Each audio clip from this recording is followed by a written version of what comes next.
Hello everyone, welcome to my channel. तो आज का टॉपिक है monetary policy. In this topic, we will cover the meaning of monetary policy, objectives of monetary policy and the instruments of monetary policy. तो सबसे पहले start करेंगे meaning के साथ कि मॉनेटरी पॉलिसी होता क्या है. देखिए, मॉनेटरी पॉलिसी मॉनेटरी अथॉरिटीज़ द्वारा बनाई जाती है और इनका मेन ऑब्जेक्टिव होता है कि हमारे जो देश में मनी की सप्लाई है उसको कैसे कंट्रोल किया जाए. क्योंकि मनी की सप्लाई अगर बढ़ जाती है तो इन्फ्लेशन की सिचुएशन आ जाती है, मनी की सप्लाई अगर कम हो जाती है तो डिफ्लेशन की सिचुएशन आ जाती है. तो मॉनेटरी अथॉरिटीज़ मॉनेटरी पॉलिसी बनाती हैं सो दैट वो मनी की सप्लाई को कंट्रोल कर पाएँ.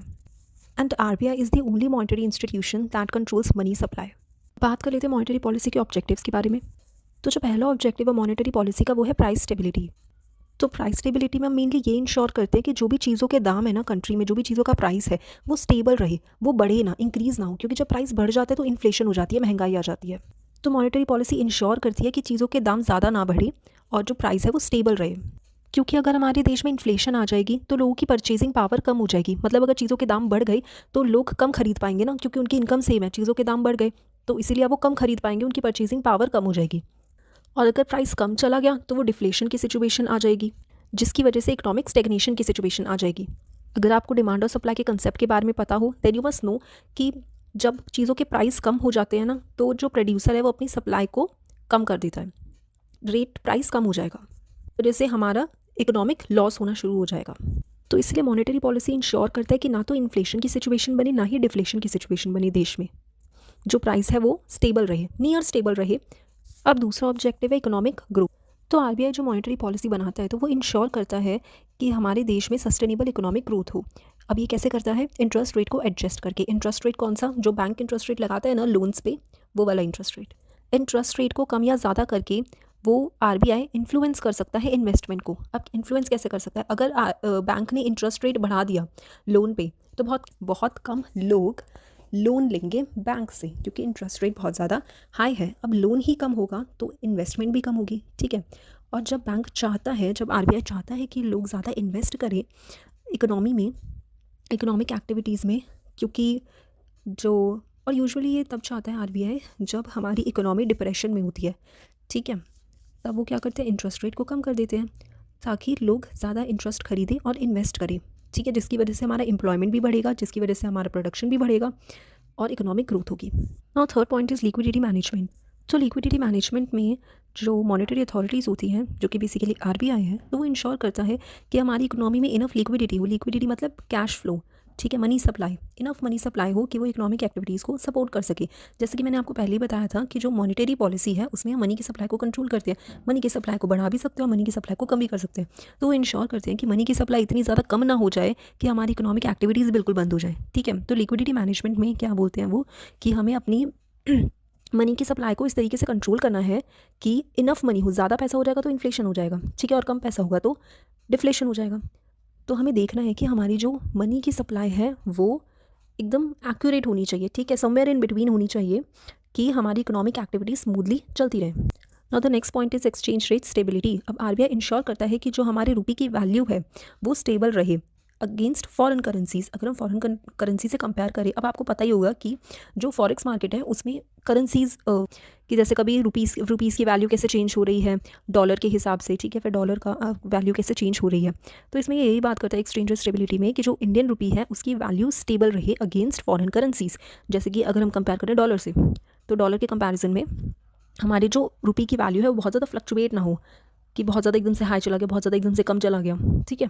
क्योंकि अगर हमारी करेंसी स्टेबल रहेगी तो हम फॉरेन इन्वेस्टमेंट को अट्रैक्ट कर सकते हैं और अपने इंपोर्ट प्राइस को भी कंट्रोल कर सकते हैं और हमारा जो बैलेंस ऑफ पेमेंट है वो भी स्टेबल रहेगा. तो अब अपने रुपीज़ की करेंसी को स्टेबल रखने के लिए ना RBI इन्वेस्ट करता है फॉरेन एक्सचेंज मार्केट में. तो वो अपनी इन्वेस्टमेंट को कम ज़्यादा करता रहता है एज़ पर द नीड, ताकि जो हमारी करेंसी है वो स्टेबल रहे. नेक्स्ट ऑब्जेक्टिव है वो है financial system stability. Financial system में क्या आता है? फाइनेंशियल सिस्टम में आ गया हमारी बैंक्स. अब बैंक्स भी बहुत टाइप के होते हैं, कमर्शियल बैंक, फॉरेन बैंक, ठीक है, पब्लिक बैंक, प्राइवेट बैंक, जो इंस्टीट्यूट्स इंश्योरेंस पॉलिसी सेल करते हैं, इंश्योरेंस सर्विसेज प्रोवाइड करते हैं. तो ये सारे आ गए हमारे फाइनेंशियल सिस्टम में. अब ये फाइनेंशियल सिस्टम स्टेबल रहे, ठीक है, इनकी जो फंक्शनिंग है वो स्टेबल रहे, ये भी मॉनेटरी पॉलिसी ही इंश्योर करती है. तो हमारे फाइनेंशियल सिस्टम्स को स्टेबल रखने के लिए कि उनकी स्टेबिलिटी मेंटेन रहे, जो अथॉरिटीज़ हैं वो रेगुलरली सुपरवाइज करती हैं और रेगुलेट करती हैं बैंक्स को और बाकी सारी फाइनेंशियल इंस्टीट्यूशंस को, और इंश्योर करती हैं कि वो सॉल्वेंट रहें। सॉल्वेंट मतलब उनके पास इनफ फंड्स रहें कि वो प्रॉपर फंक्शन कर पाएँ और अपने फंक्शंस को एफिशिएंटली ऑपरेट कर पाएँ। और आरबीआई ये भी इंश्योर करता है कि जो क्रेडिट फ्लो है वो स्मूथली चलता रहे। Credit flow in the sense कि जिन लोगों को लोन लेना है, अगर इकोनॉमी में लोग हैं, कंट्री में लोग हैं जिनको लोन लेना है, तो बैंक्स के पास इनफ रिसोर्सेज होने चाहिए, इनफ पैसे होने चाहिए कि वो उनको लोन प्रोवाइड कर पाएँ। और आरबीआई ये भी इंश्योर करता है कि बैंक्स बहुत ज़्यादा रिस्की लोन्स ना दें, क्योंकि अगर बैंक्स बहुत ज़्यादा रिस्की लोन दे देगा तो चांसेस हैं कि बैंक कोलैप्स कर जाए। ठीक है, क्योंकि रिस्की लोन्स में पता नहीं है ना कि पैसे वापस आएंगे नहीं आएंगे। ऐसे बहुत सारे बैंक्स के एग्जाम्पल भी हैं और ऐसे बहुत सारे स्कैम्स भी हो चुके हैं इंडिया में। तो जैसे काफ़ी फेमस है विजय माल्या का ही स्कैम हो, जिसने बैंक से लोन लिया बट वापस नहीं कर पाया। तो बेसिकली आरबीआई यही इंश्योर करता है कि बैंक्स अपने फंक्शंस को स्मूथली रन कर पाए। उसके बाद एक और ऑब्जेक्टिव है मॉनेटरी पॉलिसी का इंटरेस्ट रेट कंट्रोल, कि मॉनेटरी पॉलिसी इंटरेस्ट रेट को कंट्रोल करता है। अब इंटरेस्ट रेट में ना बहुत टाइप के होते हैं, जैसे रेपो रेट हो गया, रिवर्स रेपो रेट हो गया। तो ये सारे इंटरेस्ट रेट अभी हम आगे पढ़ेंगे भी कि ये सारे क्या होते हैं, रेपो रेट क्या होता है, रिवर्स रेपो रेट, ये सारे बेसिकली मॉनेटरी पॉलिसी के इंस्ट्रूमेंट्स होते हैं जिसके बारे में हम आगे डिस्कस करेंगे। तो आरबीआई इन रेट्स को भी कंट्रोल करता है, और इन रेट्स को कंट्रोल करके ना आरबीआई इन्फ्लुएंस करता है एग्रीगेट डिमांड को। ठीक है, जैसे अगर उसने इंटरेस्ट रेट को बढ़ा दिया तो डिमांड कम हो जाएगी ना लोन्स के लिए, और अगर उसने इंटरेस्ट रेट को कम कर दिया तो लोन्स की डिमांड बढ़ जाएगी, है ना। तो इंटरेस्ट रेट को इन्फ्लुएंस करके आरबीआई एग्रीगेट डिमांड को कंट्रोल कर लेता है। अब जैसे कि हमारी इकोनॉमी में इन्फ्लेशन की सिचुएशन चल रही है, जहाँ पे ऑलरेडी मनी सप्लाई बहुत ज़्यादा है, लोगों की परचेजिंग पावर ऑलरेडी बहुत ज़्यादा है। ठीक है, उस टाइम पे आरबीआई बिल्कुल नहीं चाहेगी कि बैंक्स और एडिशनल लोन प्रोवाइड कर दें लोगों को, क्योंकि पहले ही मनी सप्लाई बहुत ज़्यादा है। ठीक है, अगर और लोन्स दे देगी तो इन्फ्लेशन कंट्रोल तो होगी नहीं, वो और बढ़ती जाएगी, हाइपर इन्फ्लेशन में कन्वर्ट हो जाएगी।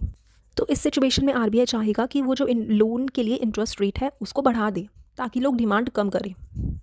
और या फिर ये भी कर सकते हैं कि आरबीआई बैंक्स को इंस्ट्रक्ट करे कि वो बहुत सेलेक्टिव चीज़ों के लिए ही लोन दे, ऐसी चीज़ों के लिए लोन दे जो प्रोडक्शन को इंक्रीज़ करे, कंज्यूमरेबल नेसेसिटी चीज़ों की प्रोडक्शन को इंक्रीज़ करे। ठीक है, तो इस तरीके से आरबीआई डिमांड को इन्फ्लुएंस कर सकता है with the help of interest rate. अब डिमांड के साथ साथ हमने देखा कि इन्वेस्टमेंट को भी कंट्रोल कर पा रहे हैं। ठीक है, क्योंकि लोगों को लोन मिलेगा तो वो इन्वेस्ट कर पाएंगे, लोगों को लोन नहीं मिलेगा तो वो ज़्यादा इन्वेस्ट भी नहीं कर पाएंगे। उसके बाद कंज्यूमर स्पेंडिंग को भी कंट्रोल कर लेता है, जैसे कुछ लोग होते हैं अपने घर खरीदने के लिए लोन ले लेते हैं, लग्जरी चीज़ों के लिए, कार खरीदनी है उसके लिए लोन ले लेते हैं। ठीक है, तो अगर इंटरेस्ट रेट ज़्यादा होगा तो फिर वो कम लोन लेंगे, है ना, और अगर कम होगा तो वो ज़्यादा लोन लेंगे कंज्यूमरेबल चीज़ों के लिए भी। सो बेसिकली वो इंटरेस्ट रेट के थ्रू चीज़ों को कंट्रोल कर लेता है। अब आरबीआई ना गवर्नमेंट की फिजिकल पॉलिसी को भी सपोर्ट करता है, और जो नेक्स्ट ऑब्जेक्टिव है वो यही है कि सपोर्टिंग गवर्नमेंट फिजिकल पॉलिसी। अब हमें पता है कि फिजिकल पॉलिसी और मॉनेटरी पॉलिसी तो अलग अलग पॉलिसीज है। तो बेसिकली फिजिकल पॉलिसी में क्या होता है, फिजिकल पॉलिसी में गवर्नमेंट अपनी तरफ से खर्चा करती है और गवर्नमेंट टैक्स लगाती है लोगों पे। ठीक है, तो फिजिकल पॉलिसी के एग्जांपल होंगे कि गवर्नमेंट ने सब्सिडीज़ प्रोवाइड कर दी। ठीक है, गवर्नमेंट ने कहीं कंस्ट्रक्शन वर्क स्टार्ट कर दिया। ओके, तो जैसे अगर गवर्नमेंट को नीड लगती है कि मनी की सप्लाई को इंक्रीज़ किया जाए इकोनॉमी में, क्योंकि इकोनॉमी रिसेशन में जा रही है या बहुत स्लो ग्रो कर रही है, और या फिर एम्प्लॉयमेंट की कमी है, तो गवर्नमेंट अपनी तरफ से भी खर्चा कर देती है। ठीक है, गवर्नमेंट अपनी तरफ से भी कंस्ट्रक्शन वर्क शुरू कर सकती है। ओके, मनी सप्लाई को इकोनॉमी में डालने के लिए, बेसिकली इंजेक्ट करने के लिए मनी को इकोनॉमी में। तो अब जब गवर्नमेंट ये सब खर्चा कर रही है तो गवर्नमेंट के पास भी पैसा कहाँ से आएगा, गवर्नमेंट भी तो बैंक से ही पैसा लेगा ना। तो मॉनेटरी पॉलिसी इंश्योर करती है कि गवर्नमेंट के खर्चे के लिए बैंक्स के पास पैसा हो, सो दैट गवर्नमेंट बोरो कर सके अपनी ज़रूरत के हिसाब से पैसा। Now the last objective is promoting a balanced and inclusive growth. Inclusive growth मतलब हम ग्रोथ करें सारे सेक्टर्स को ध्यान में रखें, ऐसा नहीं कि हम एक सेक्टर में तो बहुत ज़्यादा इन्वेस्ट कर रहे हैं, दूसरा सेक्टर हमारा बैकवर्ड रह गया। ठीक है, तो इंक्लूसिव ग्रोथ मतलब सबको साथ में लेके चलना, सारे सेक्टर्स को साथ में लेके चलना, जैसे कि एग्रीकल्चर सेक्टर हो गया, सर्विस सेक्टर हो गया, मैन्युफैक्चरिंग सेक्टर हो गया। ठीक है, तो सारे सेक्टर की नीड्स को हम पूरा कर पाएँ, हमारे पास इतना पैसा हो, अवेलेबल पैसा हो कि सारे सेक्टर्स की नीड को पूरा कर सकें। तो ये सब चीज़ें भी मॉनेटरी पॉलिसी ही इंश्योर करती है। Now the last topic is instruments of monetary policy. Instruments दो टाइप के होते हैं, क्वालिटेटिव एंड क्वांटिटेटिव। तो पहले हम क्वांटिटेटिव इंस्ट्रूमेंट्स के बारे में पढ़ते हैं, which is bank rate, cash reserve ratio, statutory liquidity ratio, open market operations. Now what is bank rate? Bank rate is the interest rate that central bank charges from the commercial bank. तो जब central bank commercial है तो उस loan पे जो interest charge करती है उसको हम बोलते हैं बैंक रेट। और यहाँ सेंट्रल बैंक मनी लेंड करती है कमर्शियल बैंक को विदाउट कोलेटरल। जब गवर्नमेंट को एक्सपेंशन ऑफ क्रेडिट करना होता है, दैट मीन्स क्रेडिट की सप्लाई इंक्रीज़ करनी होती है। यहाँ पे हम क्रेडिट बोल रहे हैं मनी को, ठीक है। तो जब गवर्नमेंट को मनी की सप्लाई इंक्रीज़ करनी होती है इकोनॉमी में, कंट्री में, तो वो बैंक रेट को कम कर देते हैं। अब जब बैंक रेट कम रहेगा तो कमर्शियल बैंक ज़्यादा मनी ले सकती है ना सेंट्रल बैंक से, क्योंकि जो इंटरेस्ट चार्जेस है वो बहुत कम है। अब ज़्यादा पैसा लेगी सेंट्रल बैंक से तो वो ज़्यादा पैसा लेंड कर सकती है ना जनरल पब्लिक को, और क्योंकि उसने खुद भी लो इंटरेस्ट रेट पे लोन लिया है तो वो जनरल पब्लिक को भी लो इंटरेस्ट रेट पे लोन देगी, तो इसीलिए पब्लिक भी ज़्यादा लोन लेगी कमर्शियल बैंक से, और ऐसे ही मनी सप्लाई इंक्रीज़ हो जाएगा इकोनॉमी में। तो हम ये कंक्लूड कर सकते हैं कि जब हम अपने बैंक रेट को कम रखेंगे तो वो बिज़नेस एक्टिविटीज़ को इनकरेज करेगा और क्रेडिट को एक्सपैंड करेगा। और ये जनरली कब होता है, कब हम अपने बैंक रेट को कम रखते हैं, at the time of deflation, ठीक है, मंदी के टाइम में। हमारी इकोनॉमी रिसेशन में और बहुत स्लो ग्रो कर रही है। अब इसी का अपोजिट होगा कॉन्ट्रैक्शन ऑफ क्रेडिट, मतलब जब गवर्नमेंट को मनी सप्लाई को कम करना होगा इकोनॉमी में तो वो बैंक रेट को बढ़ा देगी। दैट मीन्स अब कमर्शियल बैंक्स को जो लोन लेना पड़ेगा सेंट्रल बैंक से वो हाई इंटरेस्ट रेट पे लेना पड़ेगा। अब जब हाई इंटरेस्ट रेट पे लेगी तो वो जनरल पब्लिक को भी हाई इंटरेस्ट रेट पे देगी, और हाई इंटरेस्ट रेट पे तो जनरल पब्लिक ज़्यादा डिमांड नहीं करेगी ना लोन के लिए। अब जब पब्लिक ही ज़्यादा डिमांड नहीं कर रही है लोन की तो दैट मीन्स इकोनॉमी में भी कम पैसा जाएगा, और ये जनरली इन्फ्लेशन के टाइम पे किया जाता है जब ऑलरेडी महंगाई है, ठीक है। जब ऑलरेडी इकोनॉमी में महंगाई चल रही है, प्राइस इतना ज़्यादा हाई है चीज़ों के, तो लोगों की परचेजिंग पावर को कम करने के लिए, पैसा कम करने के लिए इकोनॉमी में गवर्नमेंट बैंक रेट को बढ़ा देती है। Next one is cash reserve ratio.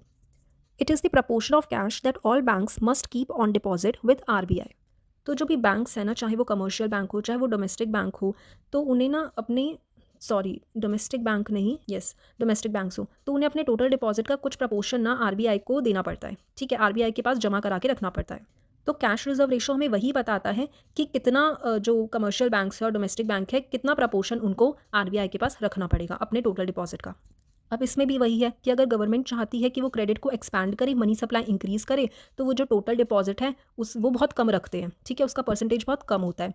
अब जब कमर्शियल बैंक कम डिपॉजिट कराएगी RBI के पास तो डैट मीन्स उसके टोटल डिपॉजिट में बहुत सारे अब जब कमर्शियल बैंक कम पैसा डिपॉजिट करेगी RBI के पास तो दैट मीन्स उसके पास बहुत सारा पैसा बच गया ना कि वो जनरल पब्लिक को लोन्स दे सके, और कमर्शियल बैंक की क्रेडिट क्रिएशन पावर भी इन्हांस हो जाएगी, क्योंकि अब कमर्शियल बैंक को least amount of cash deposit maintain करना पड़ेगा RBI के पास।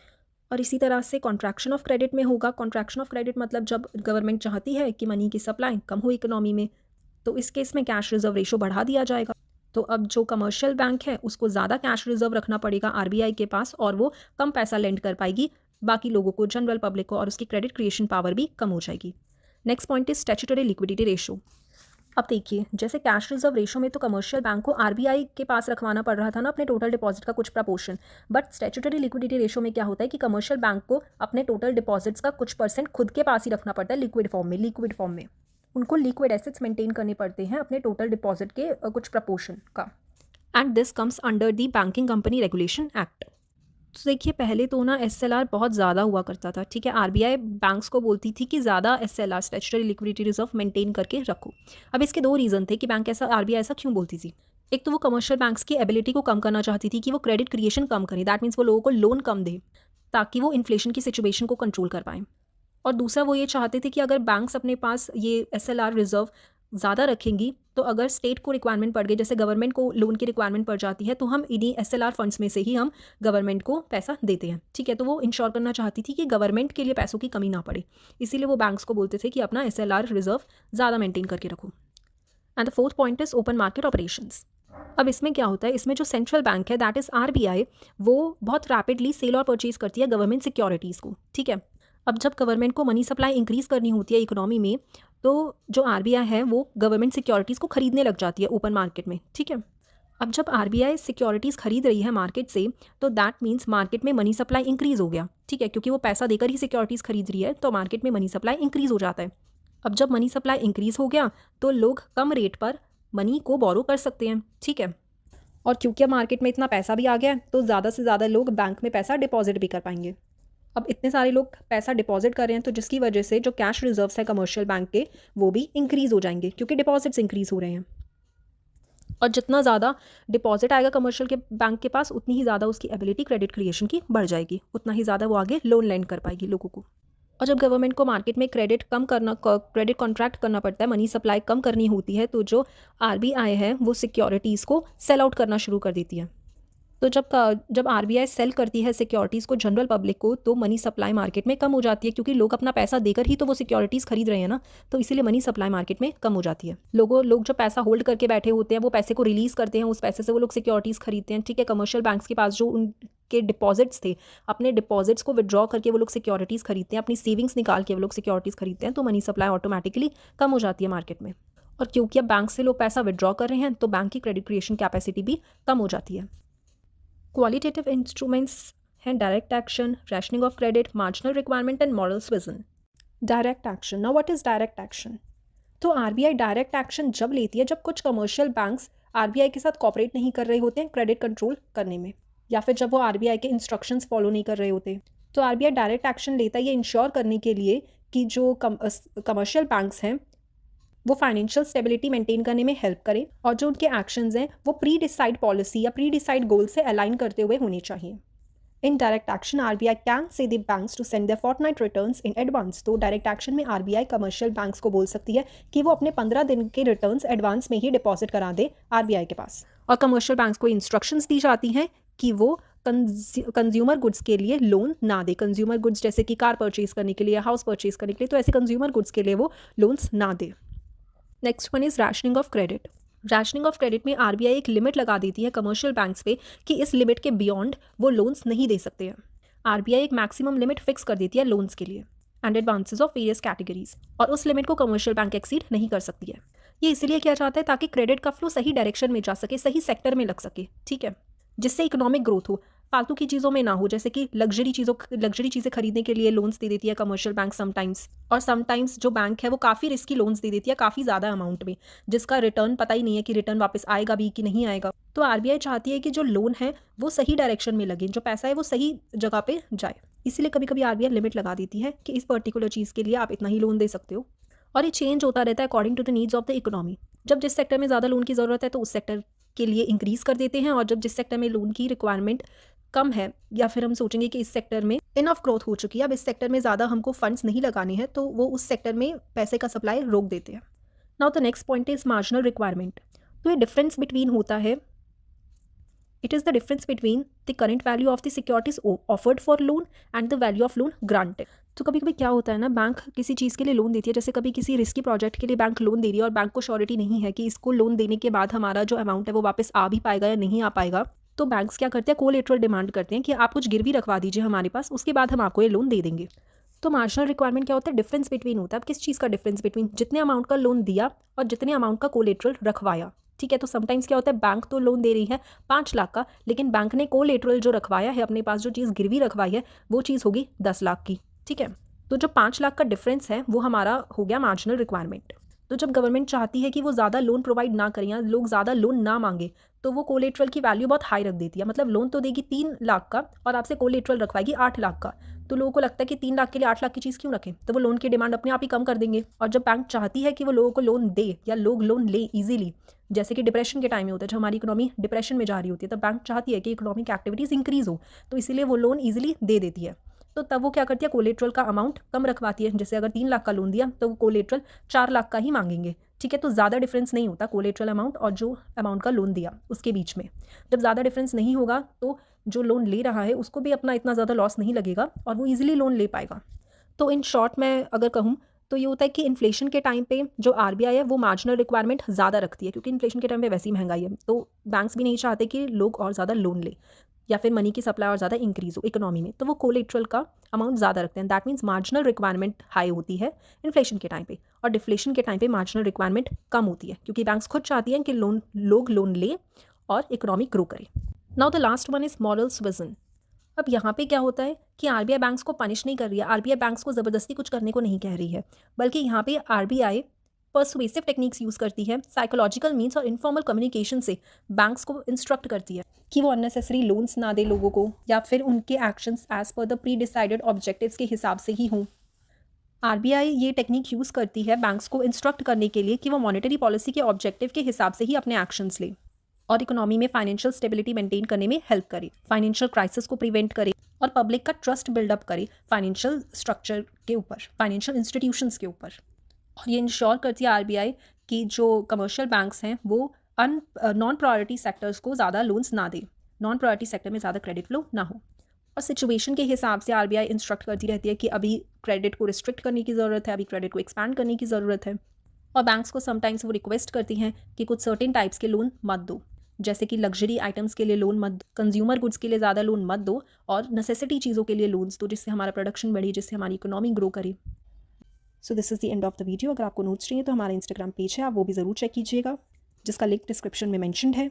अगर आपको वीडियो इन्फॉर्मेटिव लगी हो तो प्लीज़ लाइक कीजिएगा, चैनल को सब्सक्राइब कीजिएगा और अपने फ्रेंड्स और क्लासमेट्स के साथ शेयर कीजिएगा। Thank you for watching.